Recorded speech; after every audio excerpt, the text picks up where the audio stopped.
Good evening to one and all. Good evening. Am Good I? evening.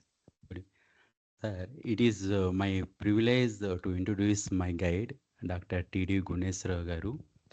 Uh, so, Professor T.D. Gunneswara Garu is a distinguished academic and researcher serving as a professor in the Civil Engineering Department at the National Institute of Technology, Warangal.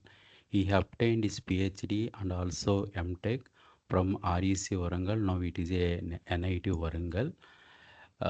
Throughout his career, a professor has demonstrated deep expertise in the field of fracture mechanics of concrete and sustainable concrete in construction, fiber reinforced concrete, and the development of innovative, eco-friendly construction materials. With over 2 decades of service at NIT Warangal, Professor has played an important role in advancing research and education in civil engineering.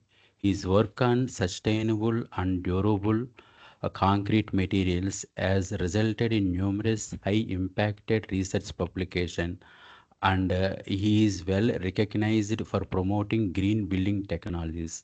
He is frequently invited to serve as an expert speaker and has guided numerous doctoral and postgraduate students in their research, and also handling several sponsored research projects also. So in addition to publications and guided the PhD thesis, SAR is also co-author of the one book, that is Strength of Materials and Fundamentals and Applications, published by the Cambridge University Press. So this is the brief profile of Dr. T.D. Gunneswara Garu. Now I am hand over to this session to the my guide, Dr. T.D. Gunneswara Garu. Thank you, sir. Sir, Okay. Thank you. Thank you, Satish. thank you. Thank you very much. Uh,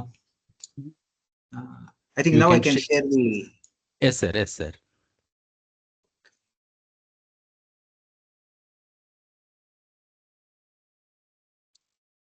I think now the entire screen is shared. I think. Yes, sir.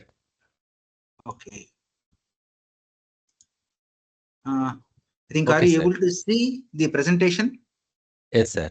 Yes. 3D printing of concrete elements. Okay.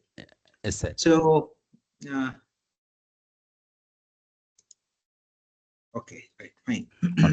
So, let me introduce the topic of 3D printing. So, before starting this, my lecture, why 3D printing has come into the picture, whether it is construction or the mechanical objects. Say, for example, if I want to go for any novel shape, with the general construction procedures, I can do it. Or with general manufacturing techniques that are available, I can do it. But certain things I cannot do it. Like, say, for example, there is a iron cube or some plastic cube is there, solid plastic cube is there. I want to introduce a circular spherical shape in it, spherical void in it. I think I am clear about my statement. So if I want to have a cube, and in that cube, if I want to insert a spherical shell, hollow shell, how it can be done? That is the basic question. Because for what purpose it is used, it's a different issue. But in a cube, if I want to introduce a sphere, is it possible? Hollow sphere of size, say for example, if it is a 15 centimeter by 15 centimeter by 15 centimeter cube, in that I want to put 100 mm dia spherical void if I want to create at the center of the cube. One thing, is it possible or not? That is the first question. The second question is, if it is possible, of course, how it is to be detected using some X-rays or something, we will do it. Okay, so how it is to be done, how accurately is to be done is the question. So the reason is because, so for example, earlier for developing the low cost slabs, people have thought of removing concrete in the tension zone, that is in the bottom.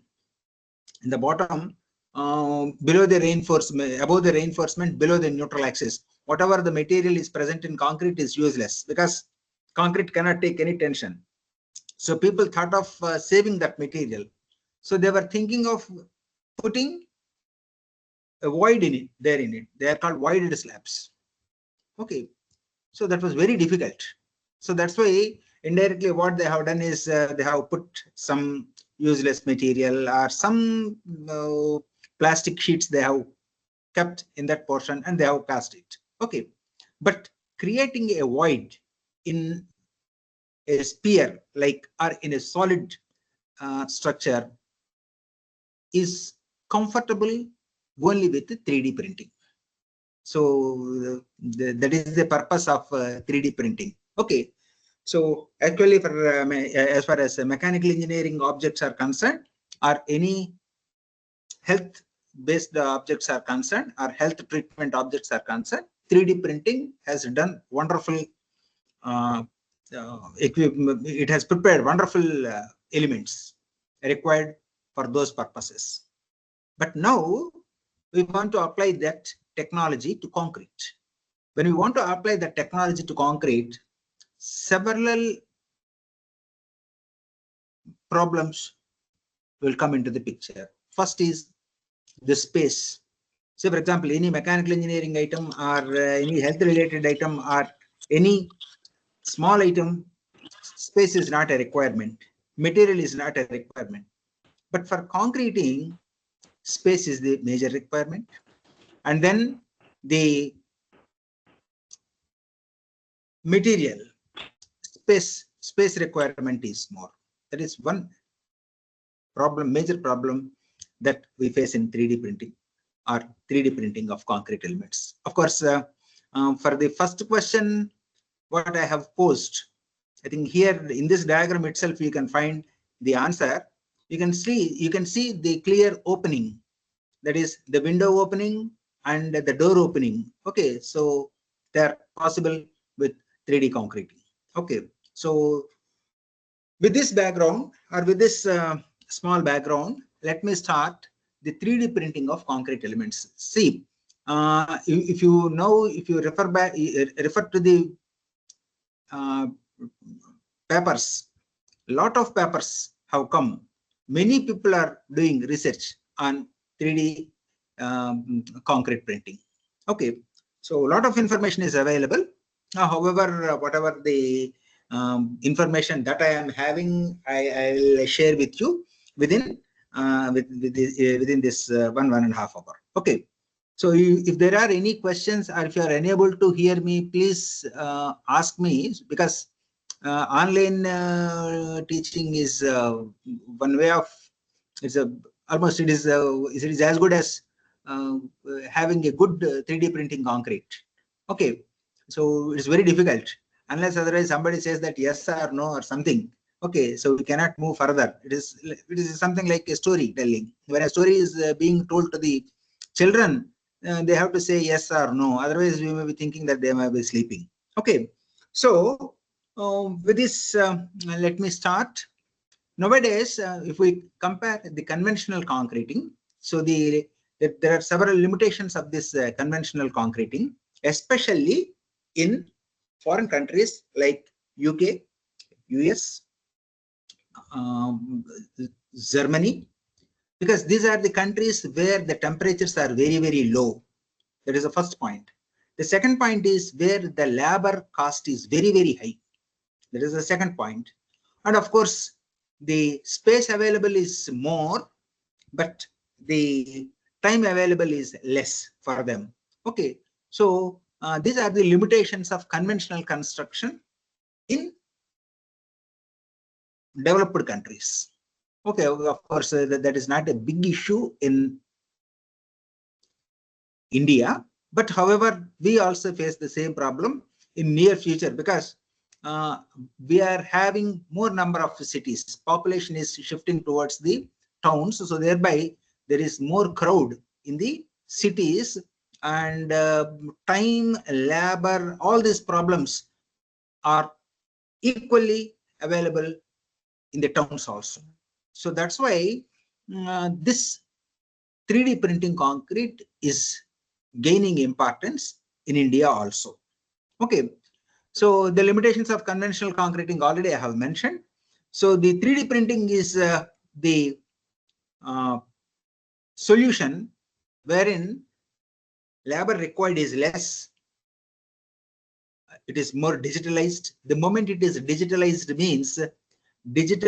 means handling, manhandling is less. That is what I want to say generally.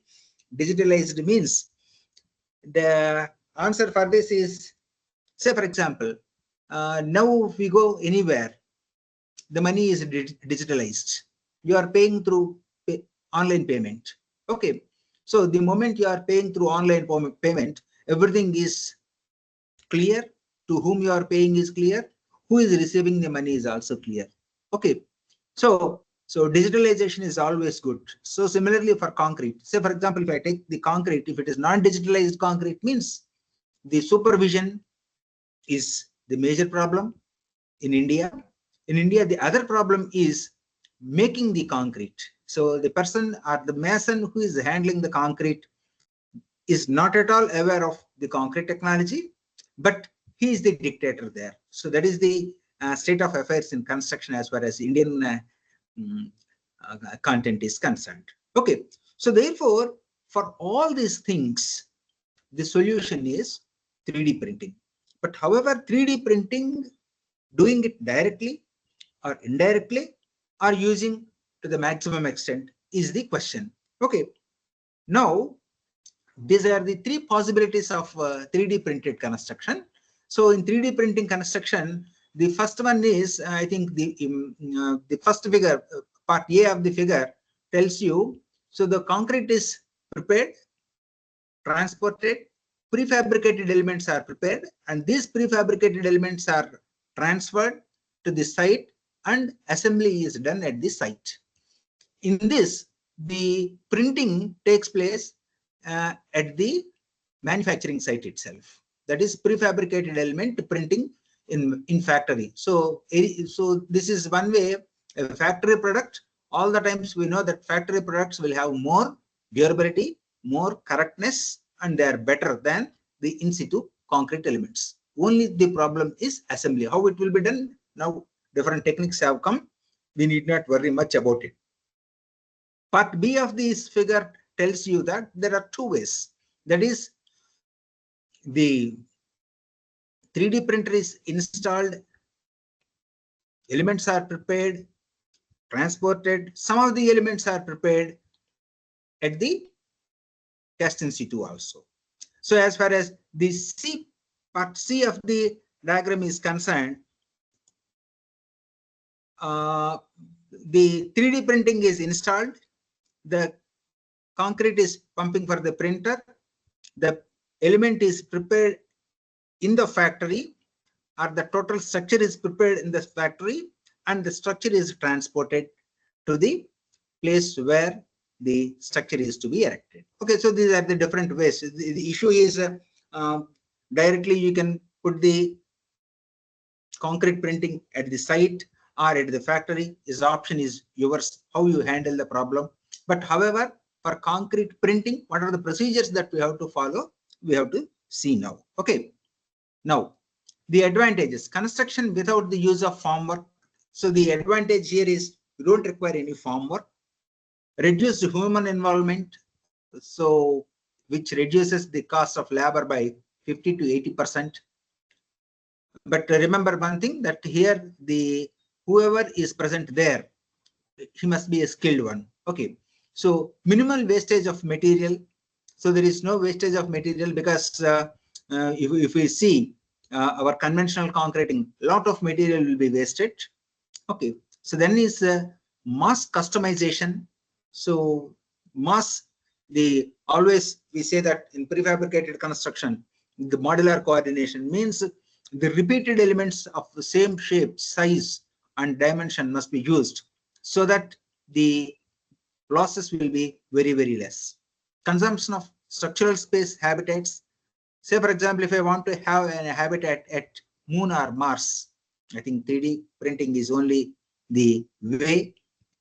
Next is military purposes. Nowadays, military purposes means rapidly we want the things.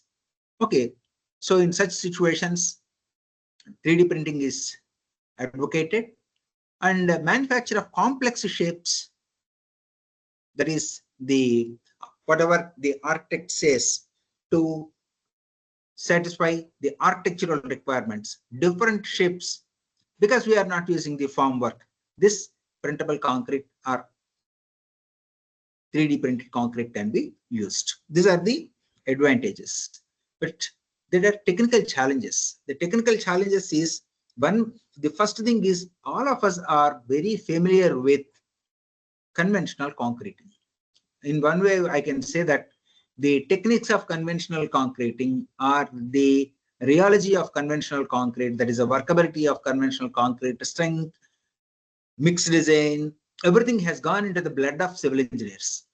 Any civil engineer will be very, very comfortable with conventional concreting. Conventional is very simple, so you need not worry much. Say, for example, if anybody says that I want high strength concrete, within no time we can produce the high strength concrete with confidence. But that is not the case with 3D printable concrete. Okay, so the technical challenges with the 3D printable concrete are rheological requirements. The reason is very simple. The concrete flows through the pipe initially, means the flow under pressure. So flow under pressure, we are comfortable. There is no point. That is already we are familiar with pumping of concrete. Can't we pump the 3D printed concrete? No. The technology with reference to pumping of concrete is different. The technology with reference to pumping of the printable concrete is different, because the lesser the viscosity, higher will be the comfort in case of pumpable concretes, conventional pumpable concretes, but that is not the case with 3D printing concrete. Then the concrete is the 3D printable concrete is placed in layers. The moment you are placing the concrete in layers, bond between the layers is a big question. Then mixed proportioning. Say, for example, if I go for conventional concreting, mixed proportioning is very simple. Okay, so even if the mixed proportion is presented, okay, so even if there is a small error in it, it hardly matters. Or if I do the experiment at the laboratory, confidently I can get the same in the site. But that is not the case with 3D printing concrete, because the flowability or the mix behavior, it depends on the machine that you are adopting. So say, for example, if there is a problem in the nozzle of the 3D printing machine, your mix is gone. So therefore, the mix proportioning is to be done based on the machine that you are using, based on the type of nozzle that you are using. So these are the challenges. So strictly at this stage, what I want to say is, if 3D printed concretes are adopted, mixed designing is not going to be as routine as now we are having. The mixed proportioning technique that now we are following is very simple, straightforward, comfortable, but it is not going to be the case if we use 3D printed concrete. Then the durability, because already I have mentioned that bond strength between the layers is a big question. And durability, why I am saying the durability, the reason is because the conventional thinking of concrete has to change here, because we are having nearly 450, the maximum limit for cement in concrete is 450 kg per cubic meter. You cannot go more than 450 kg per cubic meter from durability aspects point. Here, in this case, the cement content ranges from 600 to 800 kg per cubic meter. Even 850, 860 kg per cubic meter of cement is also used. So that's why definitely the heat of hydration is a major problem. Then Shrinkage is another problem. Why the shrinkage is going to be another problem, I'll tell you later, because here we don't use the coarse aggregate. We use only fine aggregate and cement only. And moreover, the most important and discomfortable thing for 3D printing is reinforcement placement. How you keep the reinforcement? Whatever the reinforcement we are having is conventional reinforcement is very, very comfortable for us. Okay, we'll have the horizontal bars, cranked bars, or the stirrups or rings. Okay, so these forms, how they can be introduced in 3D printed concretes, or should we go for something other than that, is the question. I think at this stage, just I want to tell you one thing. Are you able to hear me, please? Yes, Are sir. you We able are to? able to hear you. Yes, Yes, sir. sir. Okay, okay. Yes, Thank you, sir. thank you, thank you, thank you. Sir, Yes, sir. I No. want to interrupt you. One small. Yes, When you are yes, talking about please. reinforcement, Yes, you're talking about the normal conventional reinforcement rebars, that is stirrup and so yes, on. yes, But yes. here, don't you think? I mean, it is mainly only fibers is what we feel in a 3D printed No, concrete with the that's why rebar. what I'm saying is you have to think in a different way from the conventional concrete. See, the conventional concreting ages together, we are doing this concreting, is it not? So you have to think in a different way. You will see any engineer cannot design the reinforcement for this 3D printed concrete. Say a person who is having the knowledge of concrete technology and who is having the knowledge of 3D printed concrete, so he only can tell what type of reinforcement is to be used and how it is to be used. That is what I want to say. Okay. So these are the technical challenges. Technical challenges means, say, for example, in a bunch of engineers, if 10 or 15 are knowing the technology, means that technology won't progress. All 100 engineers should know it, because that is the way how conventional concrete is going on. That is what my intention is to say.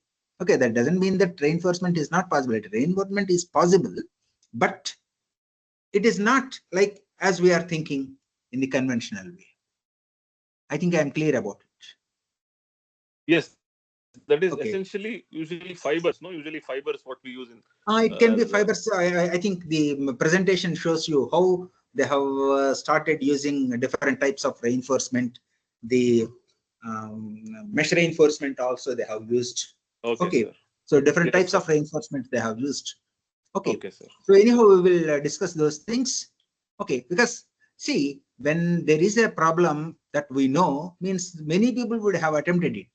Okay. So like that in 2018-19 itself, people have given solution for the reinforcement, but the solution is not to our satisfactory level of conventional concreting. That is the problem. Okay, so in conventional concreting, if I want to place the reinforcement in tension zone, means comfortably I can place it. Okay, so if I want to put the stirrups, means comfortably I can place the stirrups. That is not the case with the 3D printing. You have to search some other way of handling the problem. Okay, then so generally, if I compare the conventional concrete, so generally conventional concrete will have less slump compared to the self-compacting concrete. I think everybody knows about the self-compacting or self-consolidating concrete. Okay, so in conventional concreting, the binder content is less, water content is more or less okay, but coarse aggregate content is huge. The coarse aggregate content is very high in case of conventional concretes, because most of the times we believe that strength of coarse aggregate also imparts the strength of the concrete besides water cement ratio. Okay, so that's why higher size of aggregate, higher size quantity of coarse aggregate is required. Of course, besides the cost.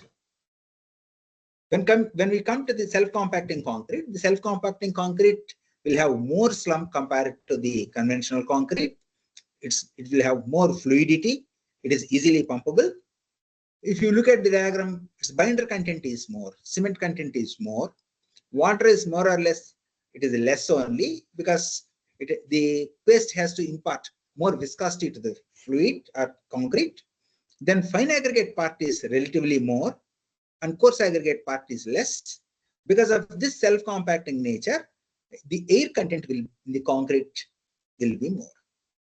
If you come to the 3D printed concrete, the cement content is very high, nearly 30% of the total volume of the concrete. Then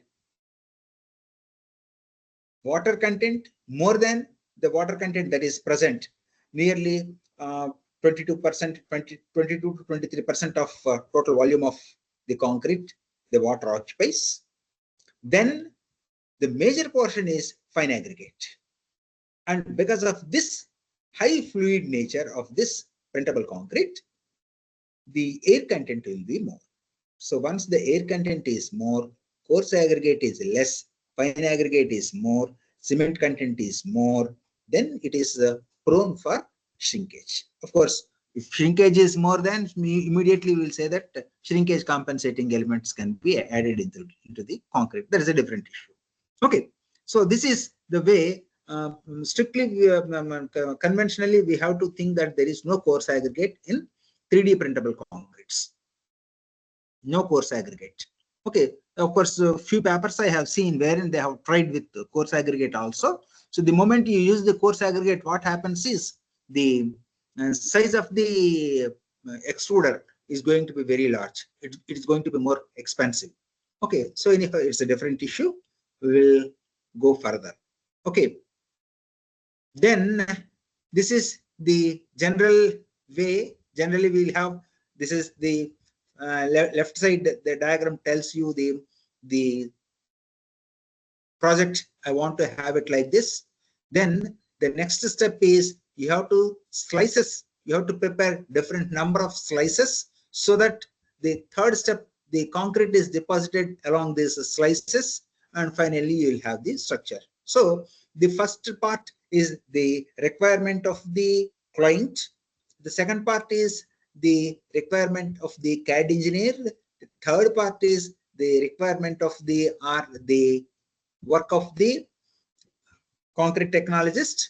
And the final output is the structure. Okay, so this is the way, because the second part tells you with what speed the how you have to discretize the number of layers. Okay, so the third part is more important.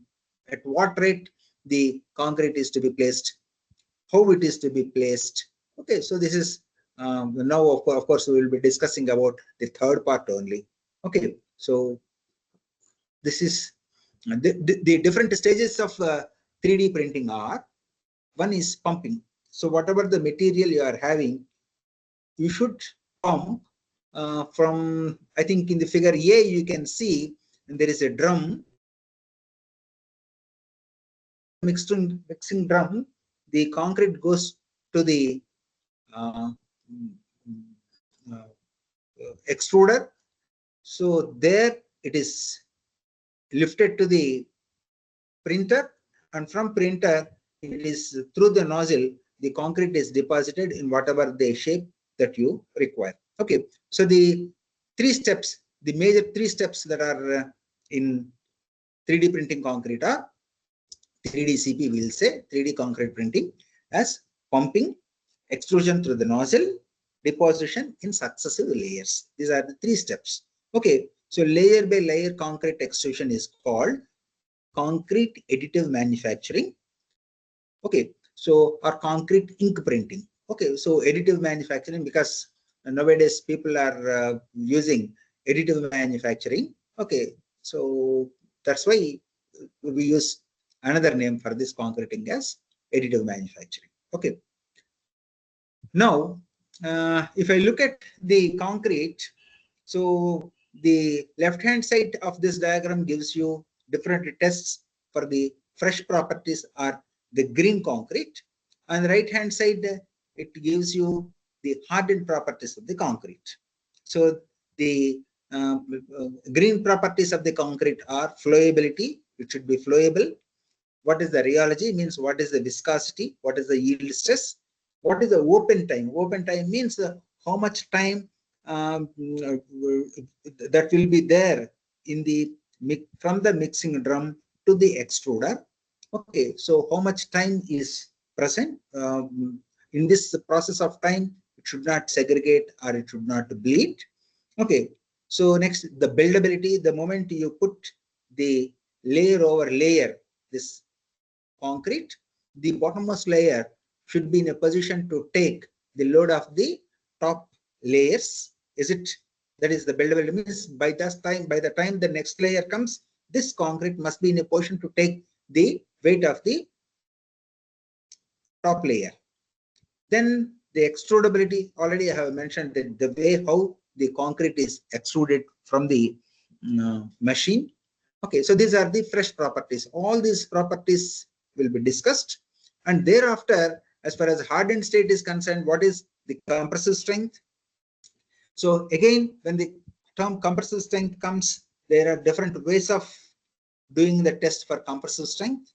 Similarly, flexural strength, tensile bond strength, durability, and density of the end product, because the density tells you how about the voids that are present in the mix. Okay, so this is the different factors, because whatever the what type of the mix you are using, so each and every mix should undergo all these processes, and it should be okay in all these processes, so that the output is going to be a better output. Okay, then so if I look at the different tests that can be done on these printable concretes, I think the vein shear test, probably the soil mechanics people who are working on vein shear test, the same vein shear test is used. Okay, so the vein shear test tells you the yield stress at which the vein can comfortably rotate. The next one is rotational rheometer. So the rotational rheometer tells you the viscosity of the concrete. Then UUCT is the uniaxial unconfined compressive strength. Okay, so what compressive strength it is having. The reason is because based on this compressive strength only, the 3D buildability can be decided. Then the squeeze test. The squeeze test means a 3D printed the green concrete is placed and a known force is applied at the top of it. The figure D shows you the squeeze flow test. Okay, so that is one test wherein how much height is reduced, or what is the percentage of strain versus stress. Okay, so continuously the load is applied so that the contact area is increased and the stress is monitored, and how the squeeze is taking place. Okay, so that is squeeze flow test. And then SPT is something like slow penetration test. Okay, so a cone penetration, a cone is used with a known force and it is put on this green concrete, where the concrete means it is mortar. Okay, so the shear stress acting on the surface of the cone is determined based on the weight of the cone and weight placed on the penetration test, and that is used. And then the ultrasonic pulse velocity is also used to determine the speed or the uniformity of the mix. And then of course the slump test and flow table test. These are the tests generally used for defining the properties of 3D printable concrete. We will discuss one by one. In this presentation, what I want to do is, whatever the test it is mentioned, I'll speak something about the test, and the result reported in the literature, just I'll present it so that how the values vary also you can see. Say for example, in this particular mix, you can see the binder is 1, sand is 1.38, water is 0.26, water reducing mixture is 0.02. So this is the proportion they have used. Okay, so that means only coarse aggregate is totally absent. Then, so we will look at the flowability. So if I want to, because in this I have mentioned flowability, so this is flowability. Okay, so if I want to say something about the flowability, all the times we express the flowability or any property by means of a test only. One thing is the squeeze test can be used. The squeeze test already I have mentioned you, of course, the same diagram. Yes, please.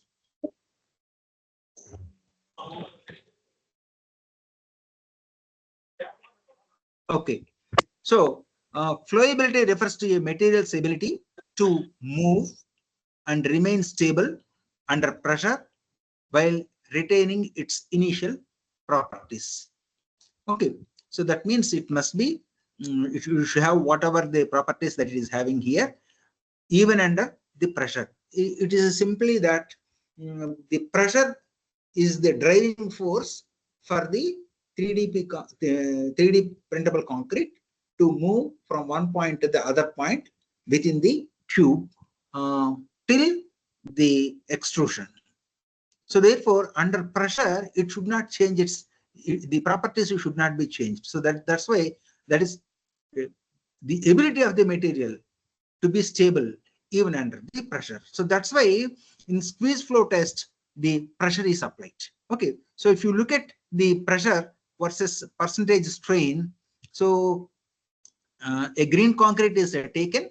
So the green concrete is tested after 12 minutes. So on the right hand side, first diagram, it shows you the after 12 minutes, the bottom line you can see. The bottom line is there is no increase in the stress, only there is increase in the percentage strain. Means within 12 minutes, 12 minutes means it is less than the initial setting time. Okay, so the material is just flowing as it is without having much of the uh, stress. After 49 minutes, the middle line shows there is increase in the stress required. Means it is getting hardened. It is getting hardened, and that's why you need more stress for the squeeze flow test. That is the y-axis shows you the stress. You know the load and you know the contact area, so you can easily determine the pressure. So if you see the same mix after 84 minutes, means it would have crossed the initial setting time. So look at the rise in the stress. So it required more stress, means the properties are changing. The properties are changing. Okay, so this is the information you will be getting from the squeeze flow test. Okay, so test methods used to study the flowability of 3D-PC include slump flow test, flow table test, squeeze flow test, and the funnel test. So here I have shown you the information of the squeeze flow test. Okay, so look at the right hand side figure. If you look at the right hand side figure, the y-axis is the green strength, that is the strength of the material, and the x-axis is the time.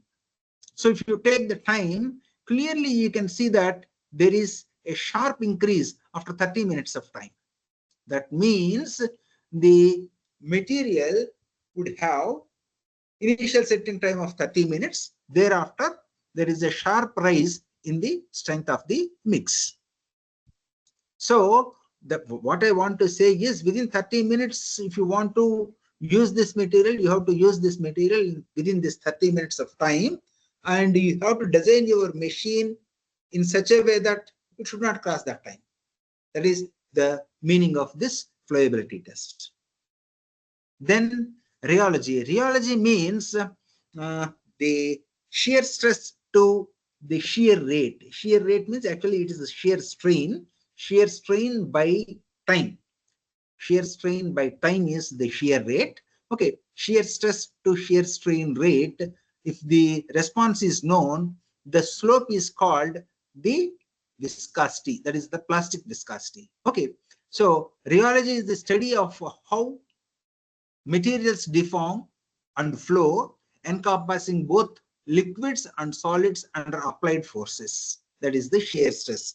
Okay, so tau is equal to tau naught plus eta p into gamma dot. gamma dot is d gamma by dt. D gamma by dt means uh, change of shear strain per time.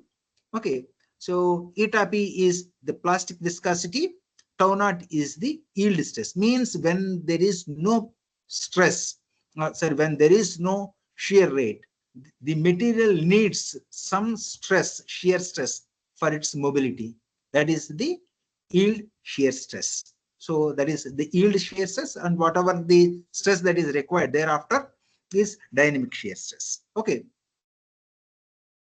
So dynamic yield the a good example of the 3D printing material is, it should be just like a toothpaste. So if you squeeze the toothpaste, so when you apply the pressure, the toothpaste comes as a liquid. The moment it comes out, it becomes a little hard, little hard. The same you can see in the case of the shear stress versus time behavior of this 3D printed element.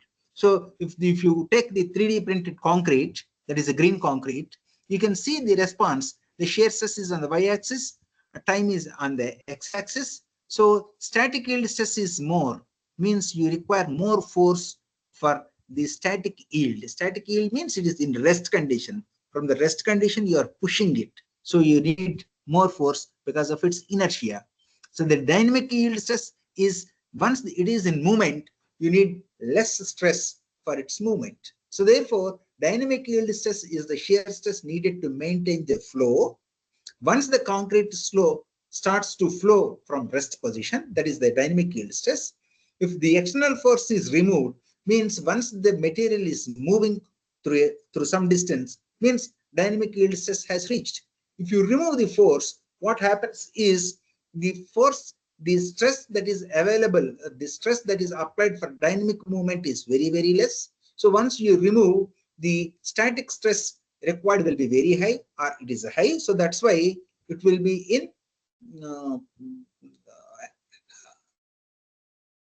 earlier, before the application of the force, whatever the structure is having, the same structure it will have. If the external force, shear force is removed, concrete will stop flowing. Flocculation of the particles start due to interparticle interaction, and static yield stress is restored. Static yield stress means it requires more stress for its movement again. So this phenomena is called thixotropy. So here I have given a small diagram wherein you can see the viscosity. So please remember that viscosity plays a vital role. At the same time, the yield stress also plays a vital role as far as this 3D printing concrete is concerned. So generally, what happens is in general cases, if we add more water, okay, so what happens is the viscosity decreases and yield also decreases. But if I want to have more, yield stress, and if I want to have more viscosity, why more viscosity is required? It should flow like a toothpaste. Look here, if a water is there, so for water, the dynamic viscosity is 0.1 centipose. Okay, centipose is the unit that is used. Okay, so for dynamic viscosity of the soil, water. Okay, so if you see the engine oil, it is 1000. That is 1000 times it is viscous than water. If you take honey, it is 15,000 times viscous than water. If you take toothpaste, it is 80,000 viscous than water.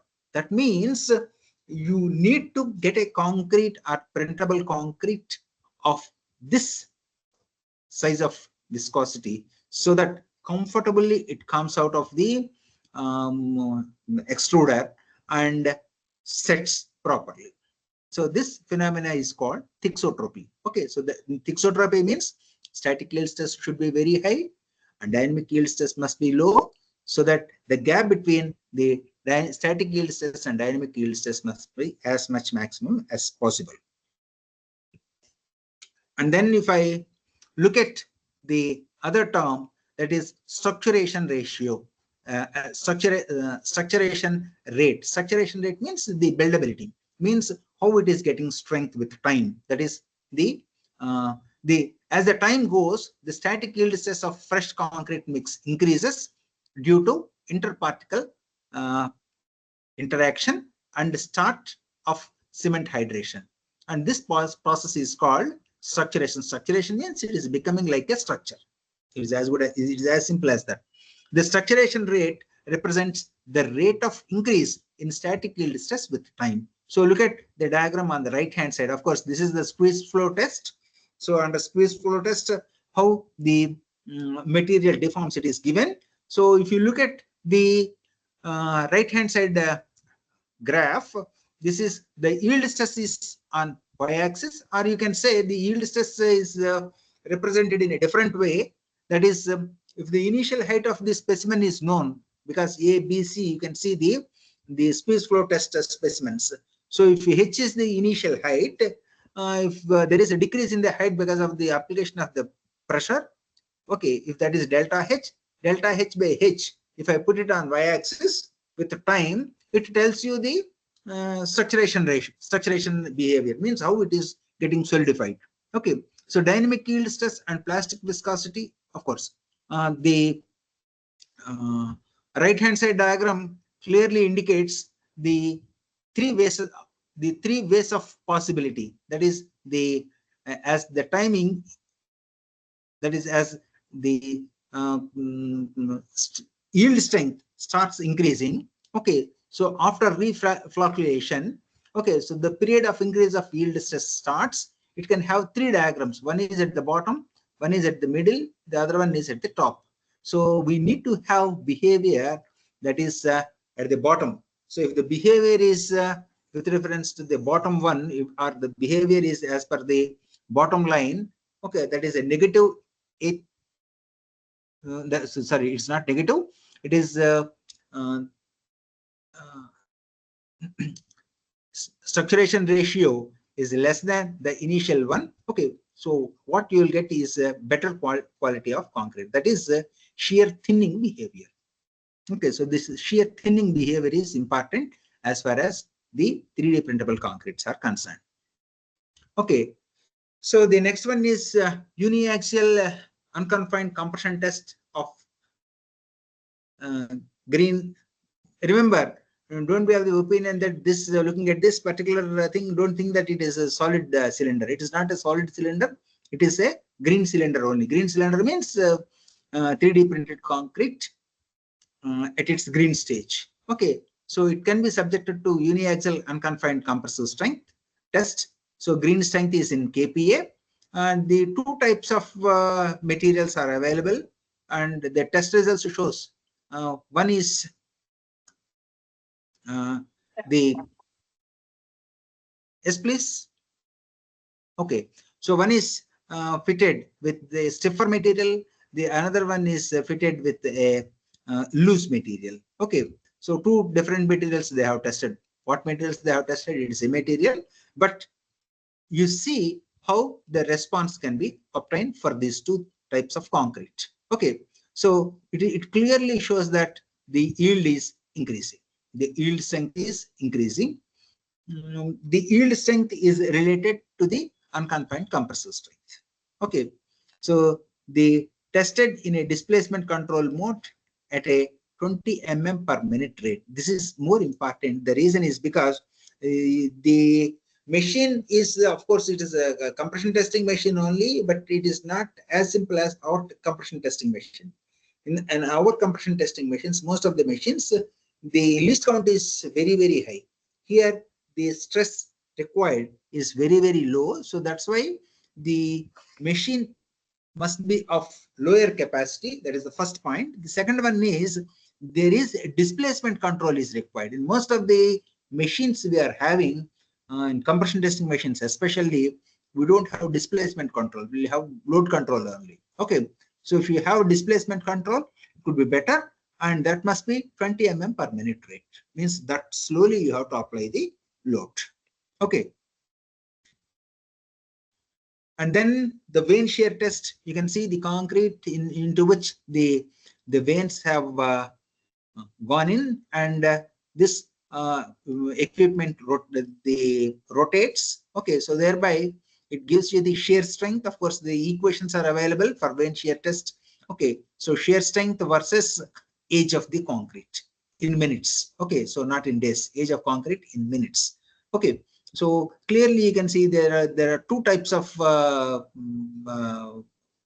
materials, 3D printed concretes. So you can get this response, means after 10 minutes, 20 minutes, 30 minutes, 40 minutes, like that for different uh, times, concrete ages, how the shear strength is improving. You can see with this response, because vane shear test also is used. Okay, so vane shear test is nothing but they apply the torque and they measure the twist rate. Okay, so based on the torque and the twist rate, they'll find out the viscosity as well as shear strength of the concrete.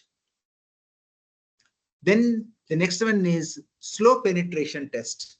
The slow penetration test is something like whatever the compression testing machine you have used for the earlier unconfined compressive strength, the same machine can be used, but a plunger with conical bottom is forced into the concrete.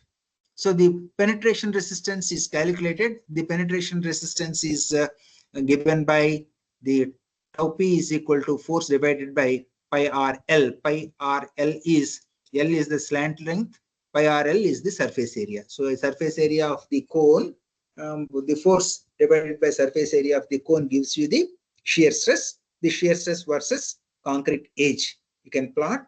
However, here also the slow penetration rate is 20 mm per hour. So that is the rate at which the plunger is to be moved into the concrete.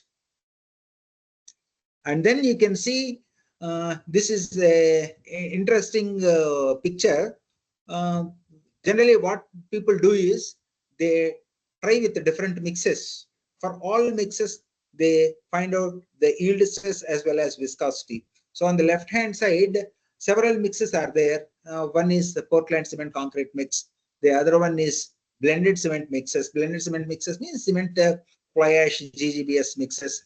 The other one is alkali activated binder mixes. Three mixes, if you see, okay. So if you see different proportions of water, whatever it is, okay, water cement ratio, nobody knows.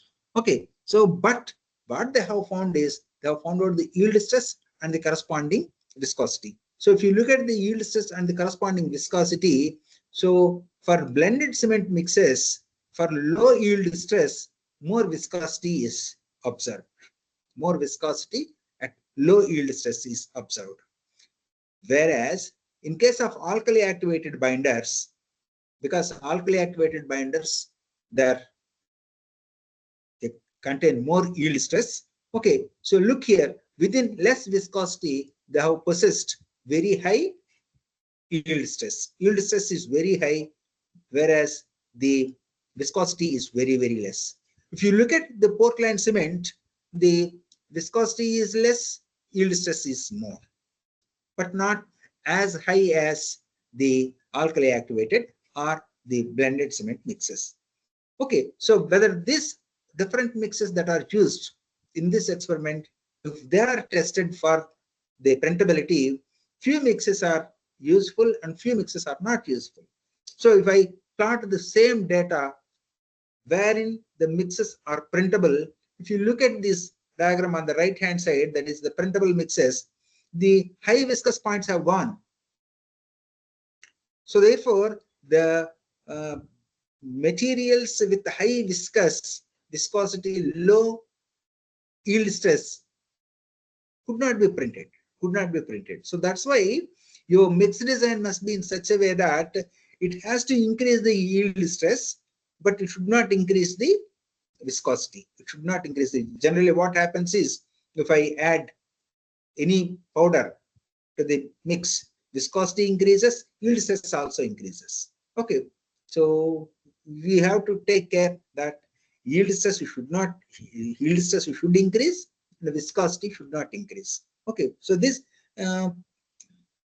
this is the most important or noticeable point. I think this is the data obtained from IIT Hyderabad.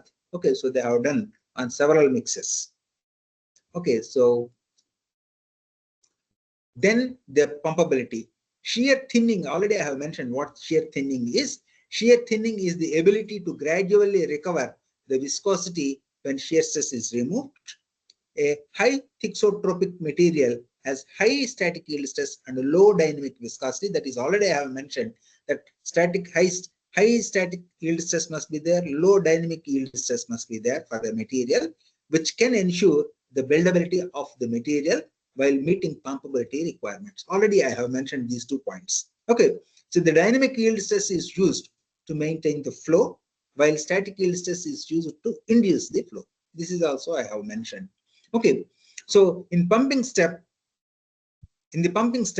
the material needs to overcome the dynamic yield stress in order to maintain the flow state, while resistance to deformation of the material after extrusion is closely related to the static yield stress. So that's why deformation should not be there after extrusion. So that's why its yield stress must be very high. Yield stress must be very high. Dynamic yield stress must be very, very less. In other words, when material has sufficient thixotropy, a high flow rate in the pipe under pumping pressure or high speed shear action of screw pump is sufficient for the material to overcome the dynamic yield stress, so that the slurry obtains good fluidity for pumping and extrusion.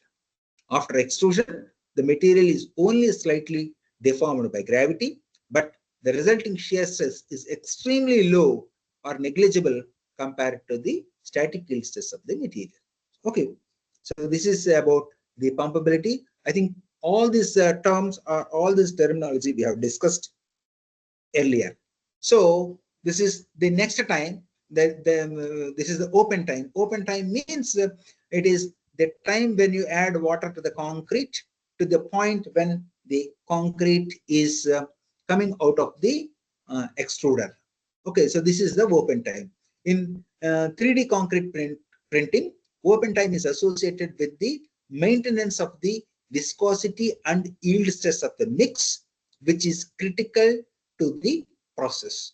They're very, very important to the process. Look here, we have extruded a material whose width is 25 mm at 10 minutes after the mm, after mixing. Okay, so that is after adding water or the activator. Okay, so then after 15 minutes, you look here compared to this width, gradually at 90th minute, there is separation of the material. There is separation of the material. Even at the 80th minute also, the width is less. Width is less. That means what is happening? The opening time is decreasing. Look here. I think it is starting right from 20 also. After 20 minutes also, there is a decrease in the width. Okay. So further it continues, and at the end there is break of the material. So this is the open time. This open time must be as much large as possible for a good mix, so that easily you can send the material through the pump. And then these are the different steps or the printing setup. Okay, so there are different ways of doing it. Okay, so this is the robotic arm is present. This is the mixing, and of course this is the gantry is present. There is the other way of doing it is the gantry is present. Through the gantry, the through the pipe, the material comes here, and the gantry moves as per the required requirement of the output. Okay. Printability. The next aspect is the printability. If the printed layer shows dimensional continuity, stiffness, and structural integrity, this is treated as an acceptable quality of printability. So the issue is printability. These are the terms which are more related to the um, different properties of concrete as we have discussed earlier. Okay, so the how much correct it is very difficult to say. Okay, so is it printable or not. So for that, you have to give a number. So for that, of course, afterwards, I'll give you one term that is used for the correctness of the print. That is how much width is, say, for example, if I want a layer of width so many mm. So that many mm of layer is coming out or not is the question that tells about the printability without any voids present in it. Okay. So the printability window is related to the initial setting time of the mixture or the paste. So initial setting time is the if the initial setting time is more, the you will have more comfort as far as the printing is concerned. Okay, so people have used different types of material. Chen measured the printing opening time of limestone, calcined clay based on printable cementitious mixes by printing multiple concrete filaments of 80 centimeter length and 4 centimeter width, 4 centimeter width with a time gap of 10 minutes. So as earlier I have shown you a diagram. So wherein the 80 centimeter length and 4 centimeter width filaments are continuously prepared with a time gap of 10 mm. Okay, so the extrusion rate, nozzle speed are fixed.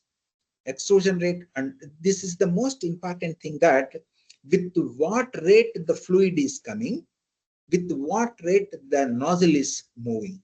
So these two must be carefully observed as far as the process of 3D printing is concerned. Okay, extrusion rate means at what rate the fluid is coming.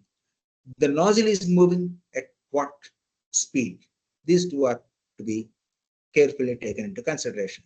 Concrete was pre-sheared before pumping, and concrete was pre-sheared before pumping to break down any saturation.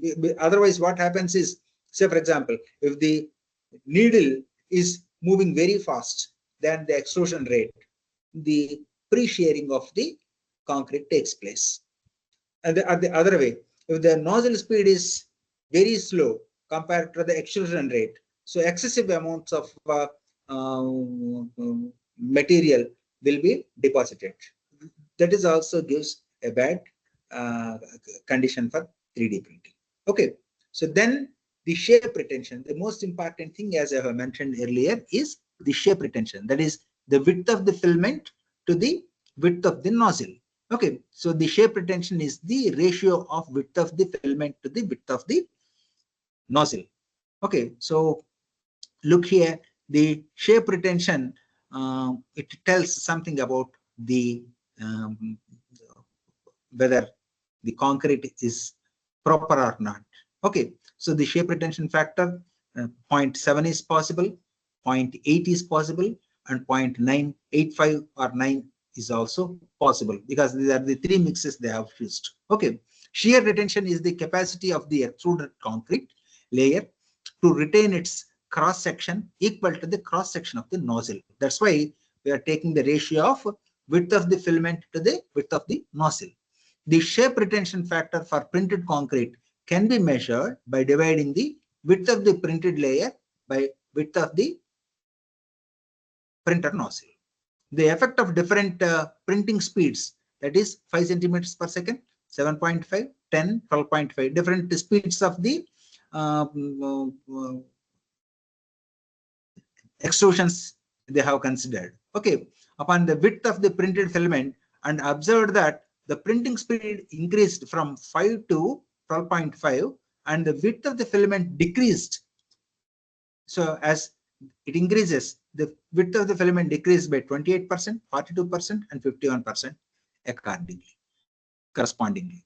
The shape retention capability of the concrete can be increased by adding nano additives. So nano additives people have used. Here at this stage, yes, I want to tell you one thing, that to impart better shape retention and the better aspects like yield, low viscosity, high yield stress, for these things, people have used the clays, nano clays people have used. Okay, so in IIT Hyderabad, people have used the nano clay, kaolinite they have used, and they have used to some extent clay also. But generally what we say is in concrete, clay should not be used. Metakaolin can be used, but clay, like they have used the that Montemorillonite content is more. What is that material? Soil mechanics people will be knowing more. Bentonite. They have used bentonite also. But generally what we say is finer materials should not be used in concrete because they take more water and they reduce the they take more water for workability and they reduce the strength. That is the point we say in concrete technology. So that's why we put a restriction on clay, but that is not there in case of 3D printed concrete. You may have to purposefully add the nano additives, or sometimes you may have to use clay also. Okay, so then the next property is extrudability. Extrudability, on the right hand side you can see the extrudability, that is the yield stress, is 1 kPa.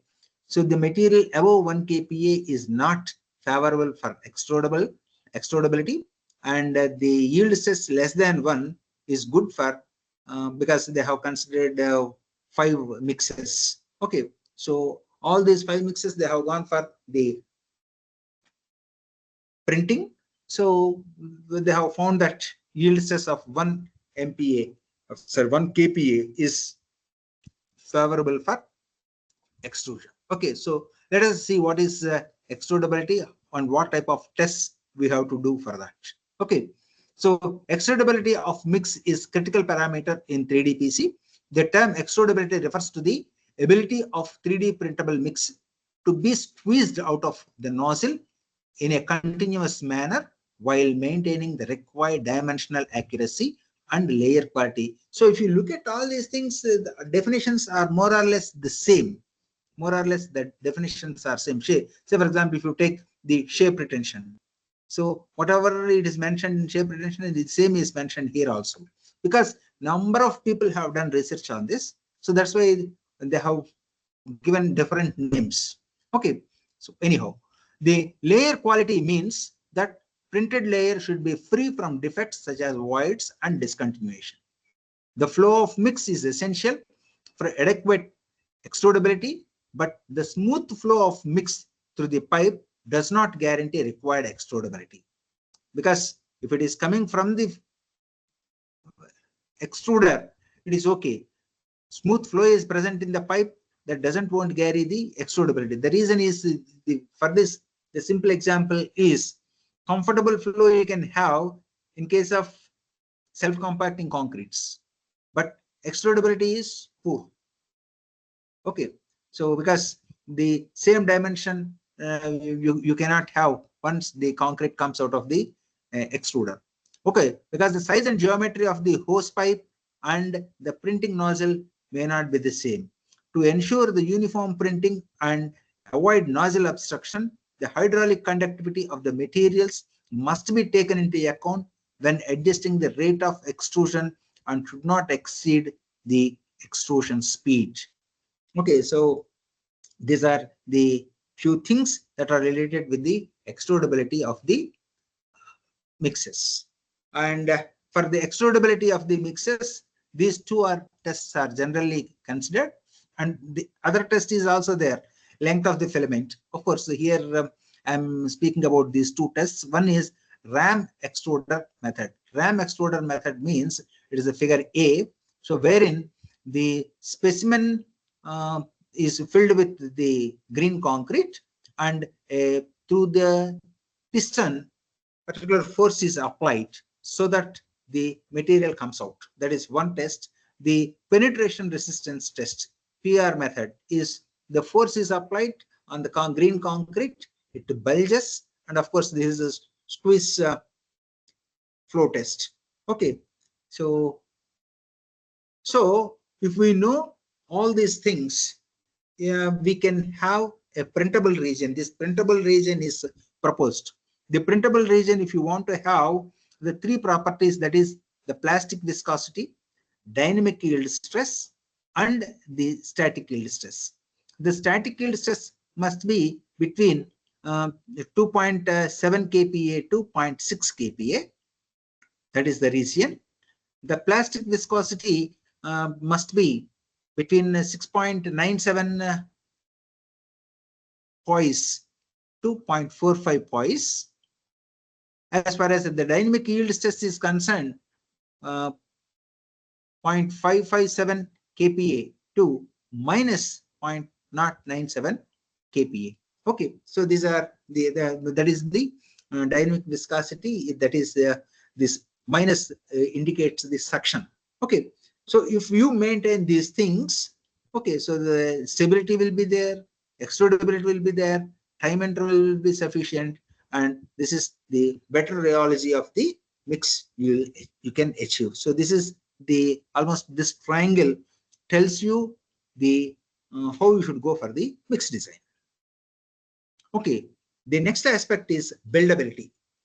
Buildability means it is the strength of the bottommost layer so that it can take the weight of the next layer and the next consequent layers. Okay, so the failure can be in two ways. If the bottommost layer is not having enough strength to take the weight of the next coming or upcoming layers, it may crush. That is the crushing failure. That is the compressive failure of the material. Instability also takes place. If 10 or 15 layers are placed one over the other, the material may buckle, or because it acts like a column, the column under its own self weight, it buckles. So therefore, there are two ways of failure. Under these two failure conditions, the material should not fail. So the first strength test is the yield stress of the material, because once you know the yield stress of the material, compressive strength of the material can be calculated easily using von Mises distortional strain energy theory. Okay, so coming to the instability, that is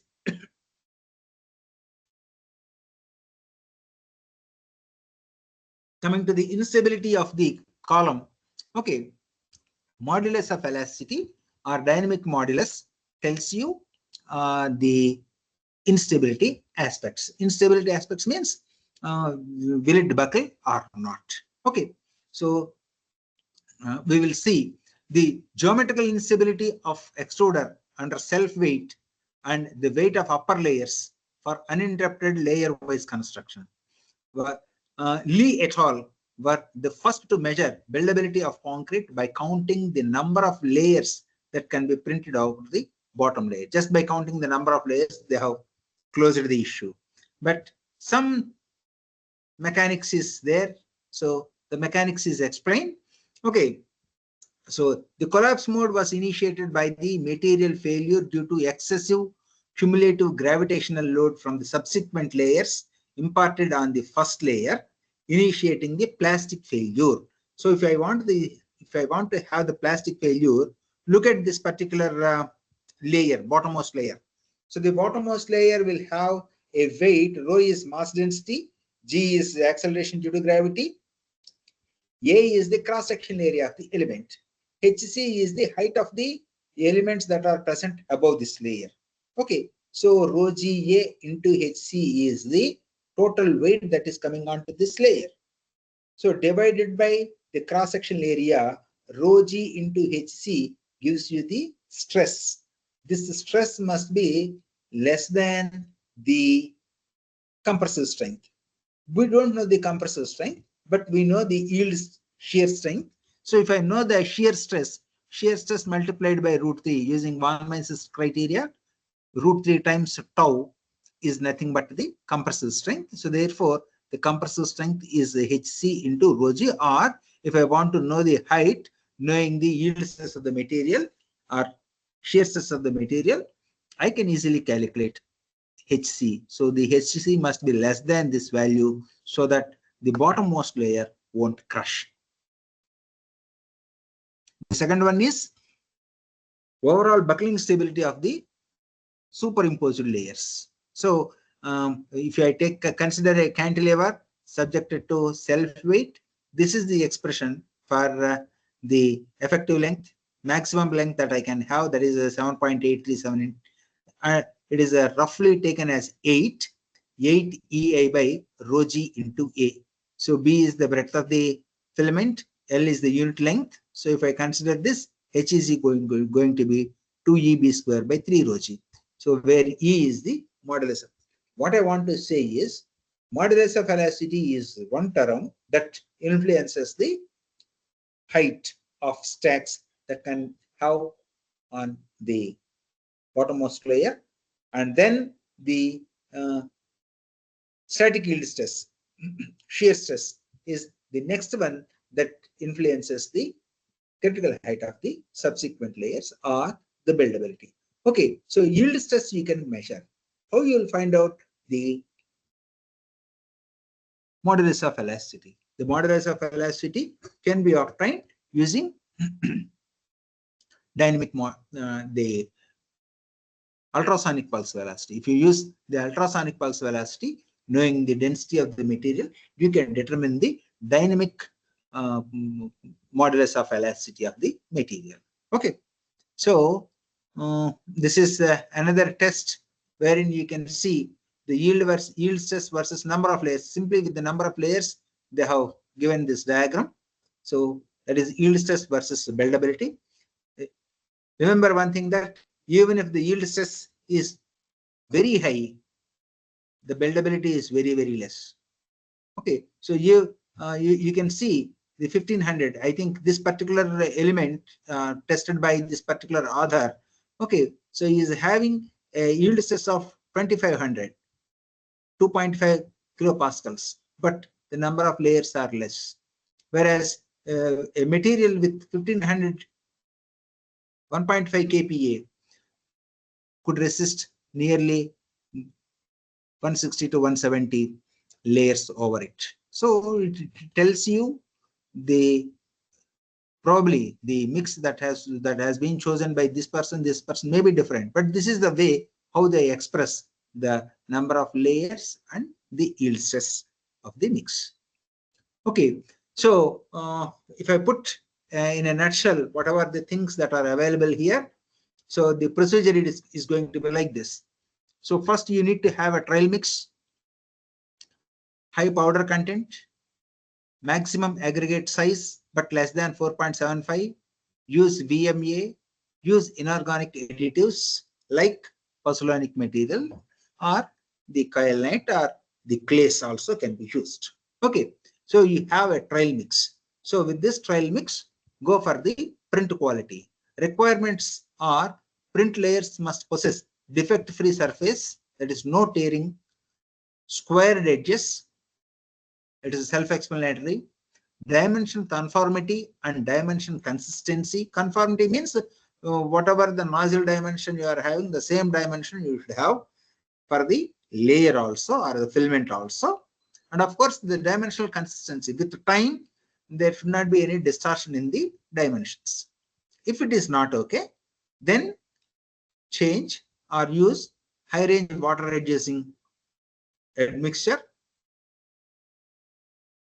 high binder content, evaluate alternate materials. So alternate materials already I have mentioned. Okay, so go for the requirements. If the requirements of print quality is satisfied, then you have to go for the shape stability. That is zero deformations in layer settlement. Quick comparison of mixture and influence of new materials can be done using cylinder stability test. That is, you prepare a cylinder, do the stability test. If not so, use viscosity modifying agent. Okay, so use nano clay, silica fume, reduce water cement ratio, and again go for the test. And then once the print quality and shape stability are satisfied, then you have to go for the printability window. Printability window is the blocking time. Okay, so once it satisfies the blocking time also, then you go for full size test. Okay, so this is the procedure for the rheology. But even after doing all these things, because of the process involved in this, number of layers placing mechanically, there are certain problems that people have observed. Printing the curved parts of concrete layer with rotating circular or rectangular shaped nozzle extrudes large amount of concrete at the corners. The reason is very simple. Whenever you take the curves, okay, at the lower end, higher material will be at the inner side of the curve, higher material is deposited. At the outer side of the material, less material is deposited. Because of this, you will have cracks that you can see on the outer side of the curve. On the outer side of the curve, there will be cracks. Okay, this results in increased width of printed layers at the curves compared to the width at the straight parts. More concrete is deposited on the inner side of the corner compared to the outer side during the rotation of the nozzle. Tearing and cracking of printed curved layers can happen on outer side soon after deposition, and these cracks can expand due to weight of successively deposited layers at early ages, which will occur in poor surface finishing. This is a problem. Of course, people have handled this by rotating the circular nozzle. Okay, so still it is not addressed properly. Still it is not addressed properly. Okay, this is a major defect, because along the curves, how it is to be handled is a big question. Okay, because the curve behavior itself is like that. Okay, so only thing is they can put a restriction on the radius of curvature, but it's not like transportation engineering where we can put a restriction on the curves. Okay, in highways we will put a restriction on the curvature. Here we cannot do that, so that is the problem. Okay, so then coming to the compressive strength, I'll quickly complete because time is less. Okay, so when you take the mixes in layers, so you can do the test in this direction, that is the orientation 1, orientation 2, and orientation 3. So in orientation 1, I think the load is perpendicular to the beds, so that's why the load carrying capacity is very high. So as far as the second case, the third case is concerned, so the orientation 3 means actually the load that is placed on this face, it is a free face. So the free face means the water can easily go out and no confinement is there, because the confinement is present in the other direction. In one direction the strength is more because the load is applied perpendicular to the beds. So here the load is applied parallel to the beds, but these faces are exposed. So that's why in orientation 3 the strength is less. In orientation 2 it is in orientation 1 the strength is very high. Okay, so let us see what this is. In most of the researchers found that highest value of compressive strength is observed in the direction of O3, longitudinal direction. O3 is longitudinal direction. Just a minute. Okay, whereas O2 is the lateral direction, shows the lowest. O2 is the lowest. O1 is perpendicular, shown medium value of compressive. Okay, we will see the mechanism behind is explained by several authors such as Panda. Mentioned that the highest pressure is acting on the layers during the extrusion process in the direction O3. So in the direction O3 the highest pressure is applied, so that's why the longitude, that is the material is extruded or in the x direction. So the material is placed in the x direction, so that's why it is giving more strength in the x direction, whereas the extruded layer can be freely expanded in the other direction O2. Okay, because you are applying in this direction, in the other direction easily you can expand in the other direction O2 with lowest pressure acting on the, because no formwork is present. So that's why it will have medium. The direction O1 is perpendicular to the direction apart from the weight of the other layers. So that's why it is giving less strength in O1 direction. Okay, that is the medium compressive strength. Okay, so O3 is maximum, O2 is minimum, O1 is mini maximum, you can say. Okay, the similar behavior, of course, you can see different authors, they have proposed the different authors, they have for different printable mixes, they have given the compressive strength. The compressive strengths range from 100 MPa to even 20 MPa. Different authors have proposed. So therefore, 3D printable concretes of different strengths can be obtained. Okay, satisfactorily. Several people have done this test. Okay, then coming to the tensile strength, flexural tensile strength. So this is the print direction. You can apply compressive tensile strength, the bending test in this direction, bending test in this direction, and bending test in this direction. The reduction in water content due to bleeding phenomena, which regulates the maximum flexural strength in O1 direction. Okay, regulates the maximum flexural strength in O1 direction, whereas load direction along O3, load direction along O3 shows the minimum value of flexural strength because it's perpendicular to the, because it is dependent upon the interlayer bond strength. It clearly shows that if you apply the load in this direction with the supports at this point and at this point, these layers easily shear off. So that's why it has shown the less tensile strength when it test bending flexural strength is determined based on this particular test.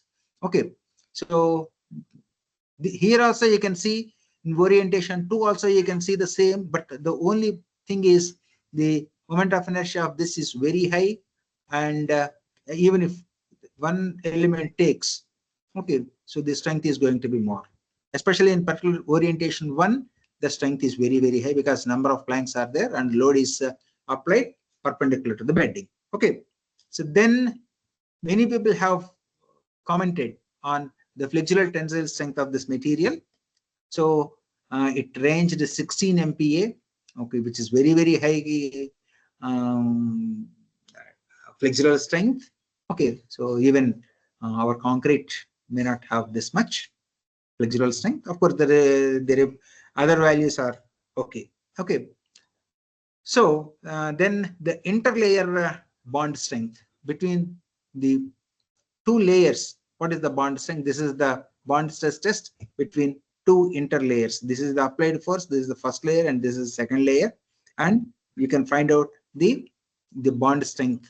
And this is one diagram that clearly indicates printing time gap effect on interlayer bond strength. Because to know the interlayer bond strength difference, printing gap of 1 minute, 5 minute, 10 minute, 20 minute study. So 1 minute, if say for example 1 layer is printed, immediately after that with a time gap of 1 minute, if you keep the other layer, almost it is uniform. Okay, so after 5 minutes if you keep, there is a slight gap is observed. Okay, so after 10 minutes if it is placed, gap is visible. After 20 minutes if it is placed, the gap is quite visible. So this clearly says that your time required for the next layer must be as much minimum as possible. I think already it is 9 o'clock. Just I will stop quickly, 1 or 2 slides I'll complete. Okay, so people have used the glue. That is, this is the 3D printer extruder, and they have put a gluing material here. Okay, so not only the nozzle, there is a paste nozzle also present, wherein the glue material comes so that the consequent layers will have better bond.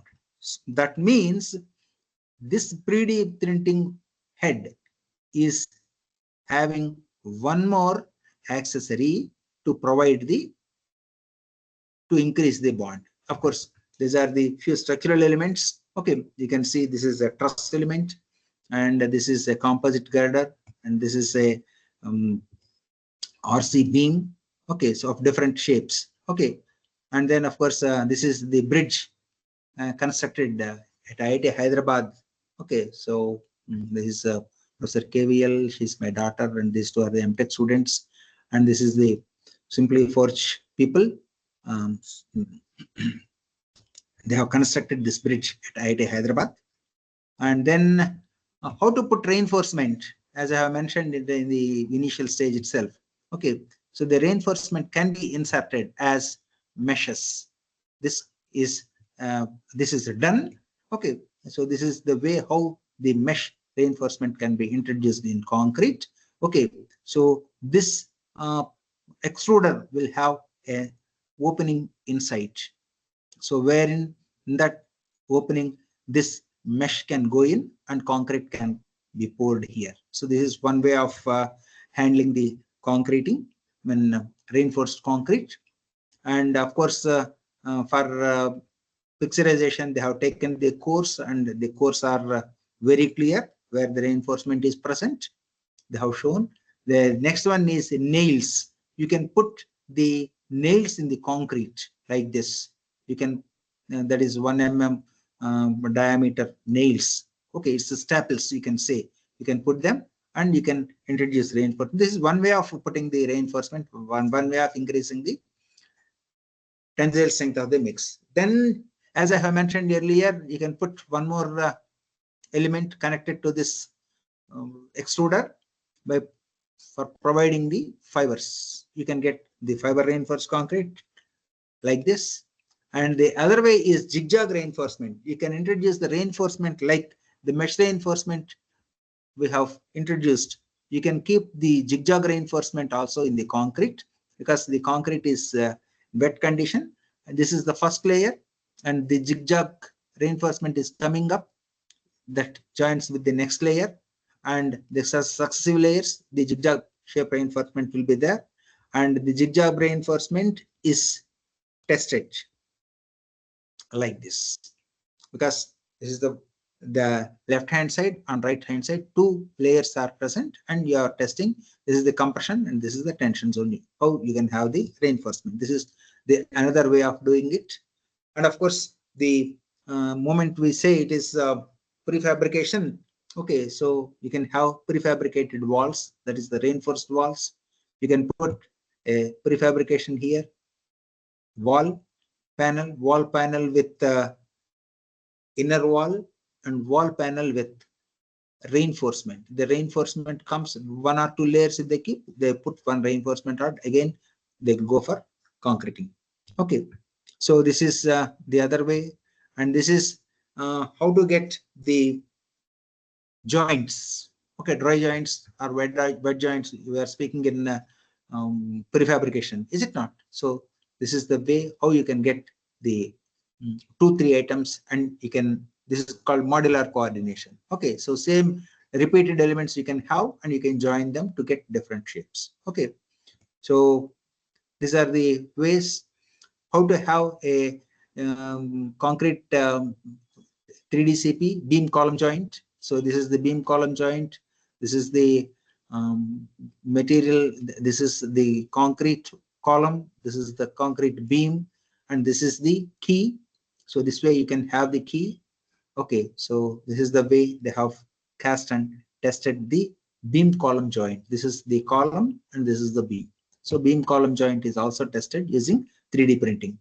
Okay, what not? Several things people have done. Okay, so this is the way how you have stitching. So this particular head provides concrete, and the other head gives staples. This is called 3D reinforcement using staples. Means how you'll have staples in paper. The same way you can have these staples, and this pushes each and every staple into the concrete when the concrete is in the green state. Okay, so quickly I'll show you a bridge. It is constructed at IIT Hyderabad.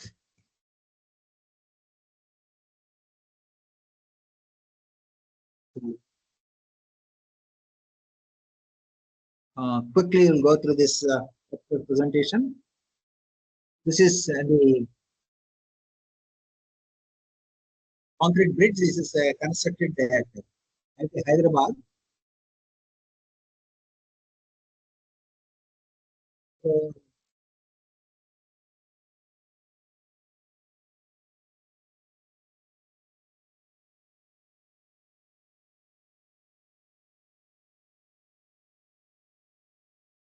is Professor KVL Subru.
Okay.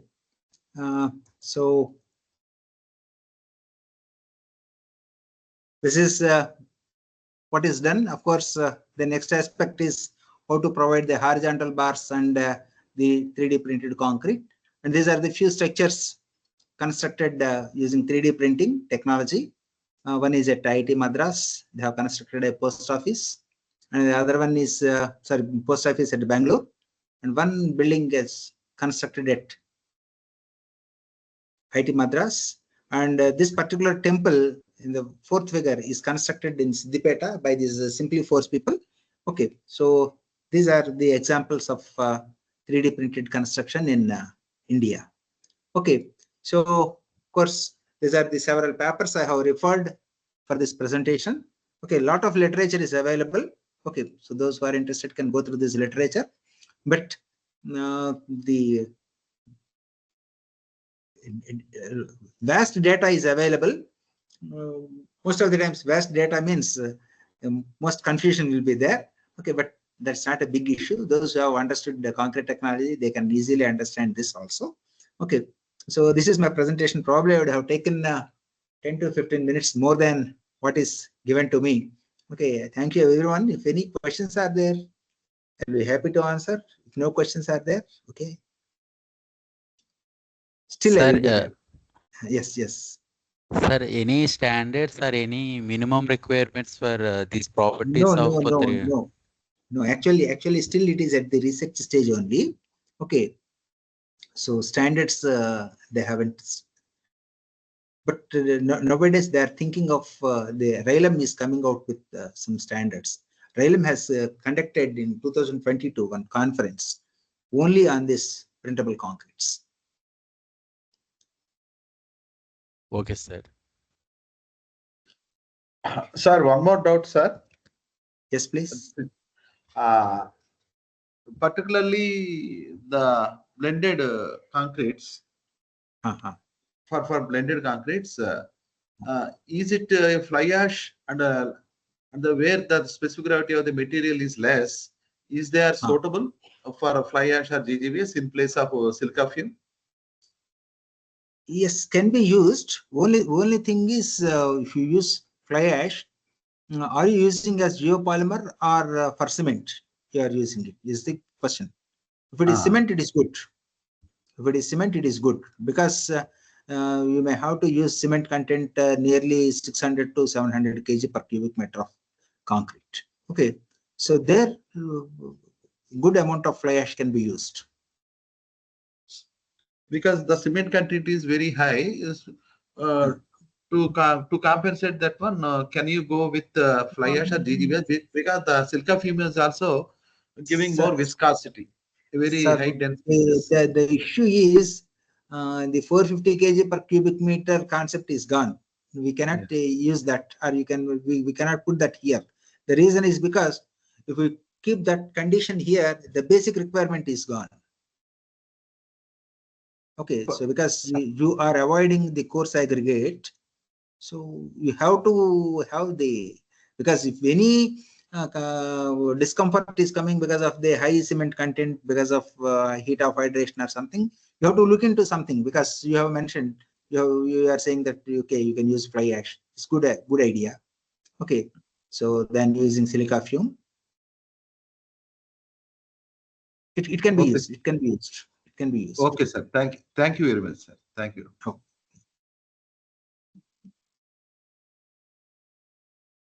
So if no questions are there, can I close my presentation?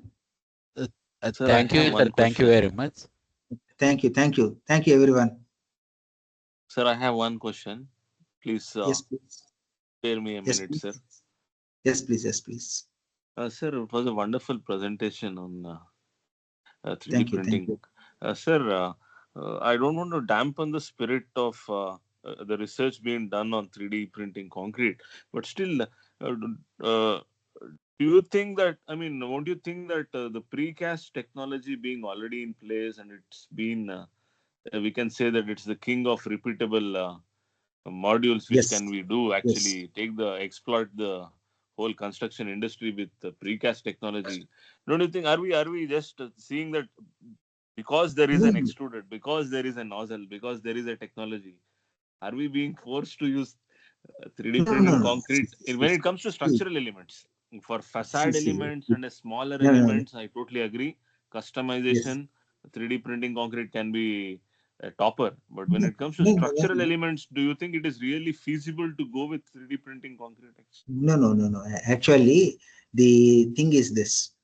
You have to use the technology, what is required for that location, any technology. So for that matter, any technology sustains if it respects the location. That means India is a place wherein much labor is available. Okay. So that's why probably in India, 3D printable concrete I see it's technology is available, so that's why people are doing. Okay, but in foreign countries, it is a must, where the labor component is very, very less. There you may have to go for, say, for example, if you see the construction in America, most of the construction in America is wood. But last time we have seen in the month of December or January, because of the fire accident, most of the people are forced to come out of their houses. In such a situation, I think in such a condition, probably 3D printing may be a good solution. Okay, so coming to the prefabrication is always accepted. Prefabrication is always accepted. Okay, so provided the machinery must be, we should be comfortable in using the machine. Okay, so even today, prefabrication started since 1970. Almost 50 years it took, but much of prefabrication we are not seeing. Okay, I think, am I correct or not? Because in 1970s itself, in Soviet Russia, people have used prefabrication. Lot of material, reading material is available. I think when we have studied PG program in 1989, they are having one course on prefabricated structures. Okay, but much improvement is not seen, because in India we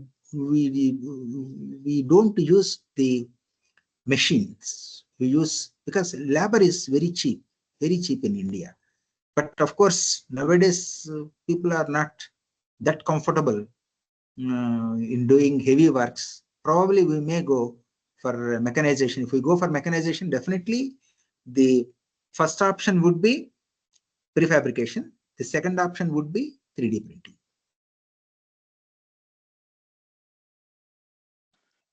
Yes, sir. Yes, sir. I think I am clear about the present state. Okay, I don't want to say that one is better, the other is not better. It's not, I don't want to say that, but that is a present situation, is it not? Well said, sir. Yeah. There's no comparison, but yes, Because one is having positive. Probably customization 3D printing would have an upper hand, yes, actually. yes, yes. Yes, sir. Thank you, sir. Thank you. Thank you for your Okay, time, sir. thank you, thank you. Excuse me, one more question. Thanks a lot. Hello. Hello. Yes, please. Is there any system was developed to place reinforcement in 3D printing in your IIT? No, sir, it is only the additional accessory that you have to keep. See, everything is in 3D printing, everything is customized. Say, for example, if you are having a mix, to suit your machine, you have to prepare the mix. Similarly, if you want to have the reinforcement, you need to customize the nozzle. If you customize the nozzle and then you can do it. So, but in general, in IIT Hyderabad, what they have done is they have prepared the models and they have inserted the reinforcement in it. Okay, sir. That is Thank indirect. You. That is not direct. They have done it in an indirect way.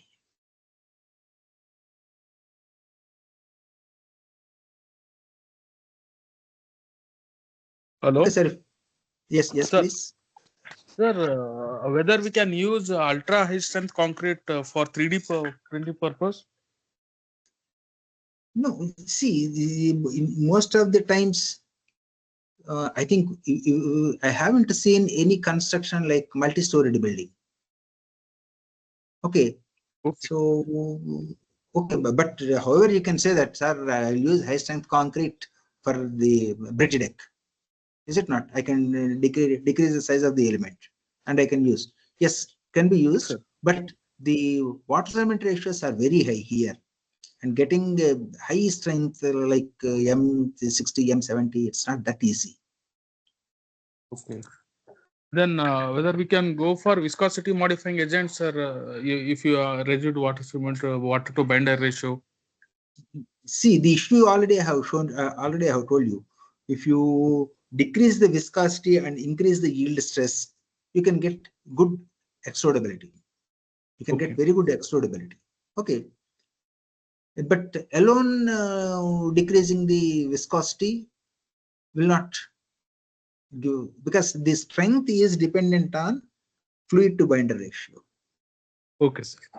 Water cement ratio, because the cement is main strength of concrete is based on water cement ratio, is it not?